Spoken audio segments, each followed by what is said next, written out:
Olha, tem bolsominion aí chorando e chorando cada vez mais. Tem um aí que não tá conseguindo explicar aí a fraude da qual participou. Tô falando do Nicolas Ferreira. Nicolas Ferreira tá choramingando nas redes sociais aí desde anteontem, porque o Tribunal Superior Eleitoral cancelou a eleição dele. O Nicolas Ferreira começou a falar: não é culpa minha, não fiz nada de errado, não sei o quê, mas o que acontece é o seguinte: em 2020, ele foi eleito vereador por Belo Horizonte. E o partido dele é o PRTB, que é o partido do General Mourão, aquele lixo humano lá que tá. Foi engraçado, nossa, que ranço que eu tô. A Globo News, de todos os 81 senadores, a Globo News resolveu entrevistar por 2 horas o General Mourão ontem. Entrevistou alguns dos outros 80? Não, só o General Mourão. Pois bem, a CNN também, 4 dias consecutivos com o Ricardo Salles. Tá, o General Mourão é do PRTB, o Nicolas Ferreira também, e o PRTB, em 2020, fez uma coisa que tudo quanto é partido bolsominion faz, e que em 2022 vai custar muito caro para alguns deputados federais eleitos, que é o seguinte: para quem não sabe, na lei brasileira tem uma cota para que mulheres sejam candidatas, exatamente para que não tenha só homem na política, para que tenha mulheres também. Teve uma cota em 2018, 2020 e 2022 que pelo menos 30% das candidaturas tem que ser de mulheres. Ok. O que acontece é o seguinte: os partidos bolsominions não gostam de mulher. É difícil, entre todas as mulheres do Brasil, você achar um lixo como Carla Zambelli, como essas aí, Bia Kicis, etc. É difícil. Não é fácil achar mulheres que queiram ali aparecer, mostrar sua cara para defender políticas machistas, políticas racistas, políticas fascistas. Pois bem, então, por ter esse problema, o que acontece? Muitos partidos fascistas começam a fazer candidaturas laranja. O que é uma candidatura laranja, Thiago? É uma pessoa que é candidata, mas não é. Ela lança a candidatura, mas ela sabe que ela não vai até o final. Ela não quer ser candidata, ela não quer ter votos. Muitas vezes a candidata laranja não faz nem sequer campanha. Muitas vezes a candidata laranja não tem nenhum voto. Aí você fala: caramba, Thiago, como é que alguém se candidata e a pessoa não, nem ela vota nela mesma? Mas nem a mãe, o pai votam na pessoa? É uma candidatura laranja. Esse é o termo que se usa, porque ela não foi candidata de verdade. Pois bem, o partido do Nicolas Ferreira utilizou candidata, não uma nem duas, várias candidatas laranjas para suprir a cota de candidatas mulheres, fazendo uma fraude. E o Nicolas Ferreira, ele participou da eleição, ele participou da fraude. Então o mandato dele foi cassado. E aí, ele não é mais vereador, quem ficou foi o suplente dele. O suplente dele foi cassado. Na semana que vem, o TSE vai recontar os votos sem a votação do Nicolas Ferreira. E aí, pelo menos alguns bolsominions devem perder vaga na Câmara de Vereadores de Belo Horizonte. Por quê? Porque o Nicolas Ferreira teve uma votação grande, então ele elege outras pessoas da coligação dele. O suplente dele já sabe que já rodou. E pelo menos mais um ou dois, talvez três, rodem aí. Tem uma confusão, a eleição foi em 2020, tem uma confusão sobre a recontagem dos votos, como vão contar, se vão retirar todos os votos do PRTB, ou se vão retirar os votos do PRTB e outros partidos da coligação também. Tá uma confusão aí, mas pelo que eu consegui aí apurar, a conta do TSE vai ser a pior conta possível para o bolsonarismo. Então prepara aí que na Câmara aí de Belo Horizonte vai ter menos bolsominions e o Nicolas Ferreira vai virar aí um exemplo de um cara que conseguiu perder o mandato e fazer com que vários bolsominions perdessem o mandato junto. O pior foi a desculpa do Nicolas Ferreira. Eu peço aí que você se inscreva no canal. Ó, minuto 4 do vídeo. Aqui embaixo tem o botão inscrever. Eu vou ler a desculpa do Nicolas Ferreira. A desculpinha do Nicolas Ferreira sobre o caso. Vamos lá. Palavras de Nicolas. Vamos lá. Eu não precisei de nenhum voto da minha chapa. Graças a Deus fiz minha própria cadeira. Ganhamos por unanimidade no TRE e perdemos no TSE. Coincidências da vida. O que passar disso é narrativa e choro. Choro dele, no caso. Aí ele fala: não precisei de nenhum voto da minha chapa. Não tinha nem como, né? Os votos eram todos de candidaturas laranjas que foram anunciadas. Anunciadas não. Foram cadastradas as candidaturas só para ter a cota de mulheres, então ele não tinha como ele precisar de algum voto, porque eram candidaturas feitas para não terem voto algum. Porque sem essas candidaturas, o Nicolas não poderia ele mesmo ser candidato. Porque de cada 10 candidatos do partido dele, 3 tinham que ser mulher. Só que não acharam, olha o nível. O partido dele não achou 3 mulheres para cada 10 candidatos. Não acharam, porque tem 3 mulheres fascistas aqui, não tem. Não conseguiram. Então começaram a cadastrar gente que nem ganhou voto.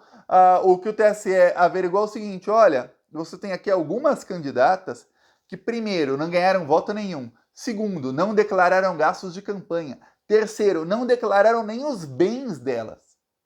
Quer dizer, tem uma candidata, é uma coisa simples para o TSE. A candidata fala que não tem nenhum bem, não gastou nada na campanha e não teve nenhum voto.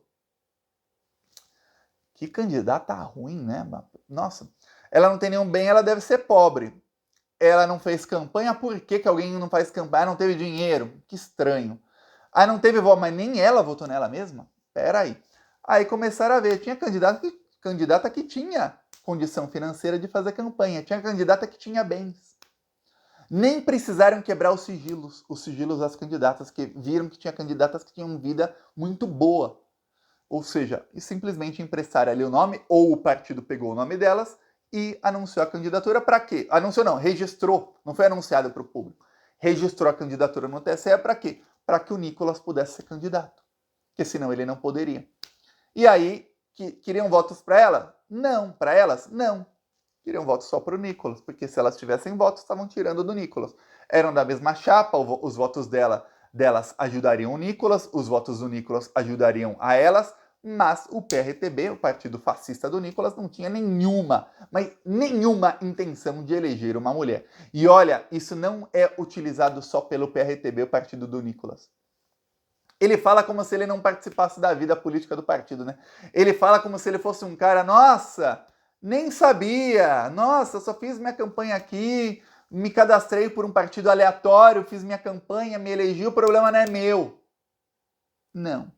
Ele estava lá, para ele ser candidato, elas tiveram que fazer. Eu lembro que teve um ministro do Bolsonaro, que aliás no caso Adélio, ele é o principal conexão do Bolsonaro com o caso Adélio, que é o Marcelo Álvaro Antônio, ele era ministro do Turismo. Esse cara, ele caiu por quê?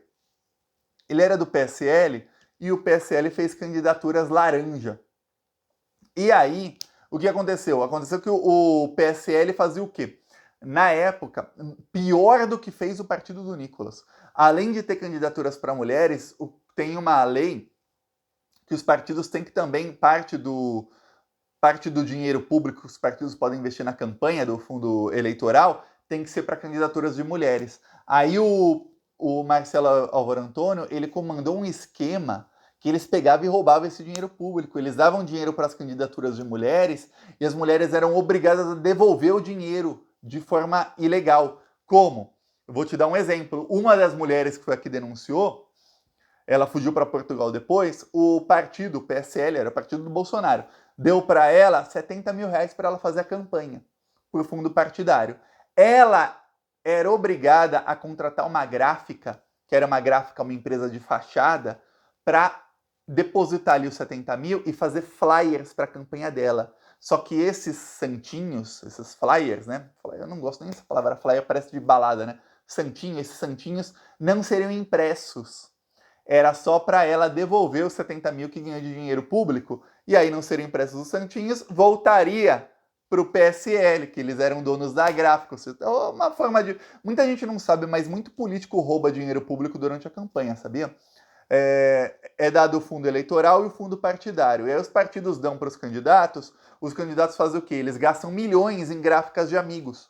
Aí o cara fala, nossa, imprimi aqui 10 milhões de santinhos. O cara imprimiu 1 milhão, os outros 9 nem foram impressos. E aí ele emite uma nota fiscal ali, ó, tô aqui a nota fiscal, esse cara gastou não sei quanto em santinho, 90% o cara rouba. Nossa, no Guarujá, eu morava no Guarujá quando eu era adolescente, a cidade inteira sabia, tinha candidato que todo mundo sabia que o cara só era candidato para roubar dinheiro. Nem queria voto, nem fazia campanha direito, é uma coisa mais normal do mundo. Candidatos, nem candidata, não tinha ainda essa lei. Candidatos, não era nem laranja, o cara tinha aí 2, 3% dos votos, mas ele ia parrapar todo o dinheiro público que dava para roubar, ele e os amigos dos partidos. É a coisa mais normal do mundo em cidade pequena, em cidade média, até em cidade grande. E aí no PSL o que era feito? Faziam isso, mano, obrigavam as mulheres. Uma delas, falou, não, mas eu quero ser candidata mesmo. Eu vou gastar os 70 mil na minha campanha. Aí ela gastou parte na campanha, teve lá 5 mil votos, só que começou a receber ameaça de morte do pessoal do partido do Bolsonaro. Aí ela fugiu para Portugal, denunciou o caso e aí começou um processo. O ministro do Bolsonaro, era ministro, né, na época, o Marcelo Álvaro Antônio, ele caiu. O Bivar, que era o presidente do PSL, também estava para cair. Aí o PSL se mudou para a União Brasil, aí muda tudo mais. Por quê? Porque estavam ferrados no caso ali das candidaturas laranjas de mulheres. Aí agora o Nicolas Ferreira cai exatamente pelo mesmo motivo. Agora eu vou te falar uma coisa, prepara, viu? O TSE, o Nicolas falou, eu ganhei no TRE por unanimidade. O TRE, sabe quem são os ministros, os desembargadores do TRE? Sabe quem indica esse pessoal? Sabe quem é? São os governadores bolsominions de Minas Gerais, todos eles. Tá totalmente aparelhado. Passou por lá um governador petista nos últimos 20 anos, que era o Pimentel, que teve aquela ingenuidade que muito petista tem. O Haddad teve quando foi prefeito de São Paulo, que é aquela ingenuidade de falar, nossa, eu vou fazer tudo certinho. E fazer certinho não é problema, o problema é o seguinte, não faz o marketing de fazer tudo certinho. E aí ele não conseguiu nem se reeleger. O Haddad também, quando foi prefeito de São Paulo, não conseguiu se reeleger. E o Pimentel, como todo petista, falou, nossa, está tudo aparelhado pela direita e pela extrema-direita. Quando eu for indicar alguém a um cargo importante, eu vou indicar alguém neutro. Porque a gente não quer aparelhar nada. Eu não vou aparelhar ninguém à esquerda. Então aí você imagina uma corte que tem todo mundo de direita, aí você indica um neutro. O que acontece? A corte continua de direita. Se você tem 6 de direita, você indica um petista, fica 6-1.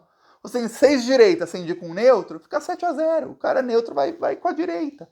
Como sempre vão no Brasil. Mas não. Fez aí um governo assim. Não, a culpa não é do Pimentel, viu? Ele era mais de 30 anos aí de direita em Minas Gerais. Mas não tinha nem muito o que fazer no caso dele. Mas o que aconteceu é que aí no TRE ele fala, ganhei por unanimidade. Aí chegou no TSE, pá! Levou chumbo. Eu vou falar o seguinte.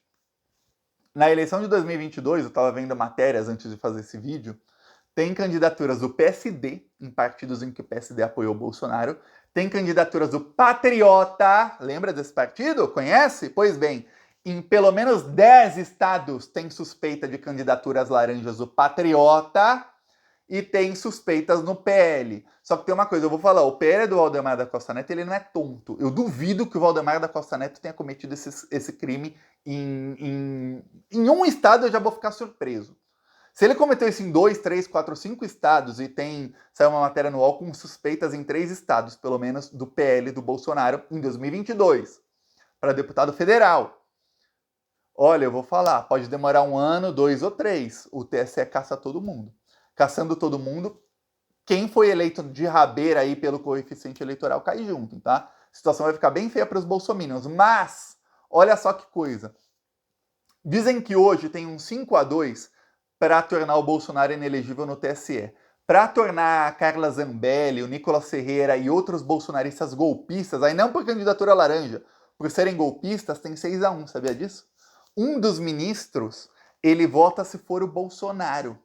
Mas pelo que dizem os outros ministros e fontes ali do TSE, se for algum bolsonarista, algum deputado bolsonarista, ele não vota não. Parecido com o que faz o Augusto Aras. Quando é para salvar o Bolsonaro, ele não quer saber, ele rasga a lei para salvar o Bolsonaro. Mas, por exemplo, para ferrar o Daniel Silveira, o Oswaldo Eustáquio, a Carla Zambelli e outros tantos, a PGR vai para cima. Eles vão lá e falam, foi crime, foi crime, foi crime, foi crime. Para salvar o Bolsonaro ou crimes dos outros relacionados diretamente ao Bolsonaro, aí a PGR fala, não foi, não vi nada, até arquiva. Mas quando é dos outros só, aí eles veem crime. A mesma coisa tem um dos ministros do TSE, é assim. Então, sabe-se que tem um 6-1 para caçar esses deputados bolsonaristas, porque o Alexandre de Moraes quer prendê-los pelos crimes que cometeram relacionados às urnas eletrônicas e ao 8 de janeiro. Então calma, viu? Temos aí nos próximos dias a inelegibilidade do Bolsonaro para ser confirmada pelo TSE, mas calma, quem fala, ai nossa, vai mudar o TSE, vai entrar o Cássio Nunes, e a Carla, e o Nicolas, e o Geyer, e os outros, calma. Para caçar eles tem 2 votos aí de margem para caçar mesmo. 5-2 são 2 votos. Se um trocar de voto, ainda é 4-3. Vai ser 5-2 quando entrar o Cássio Nunes para eles. Hoje tá 6-1. Então, a ver aí, ó. Peço aí sua inscrição no canal. A gente ainda vai comemorar muito nos próximos meses, nos próximos anos, viu? Peço aí. Falou, a inscrição, né? Falou.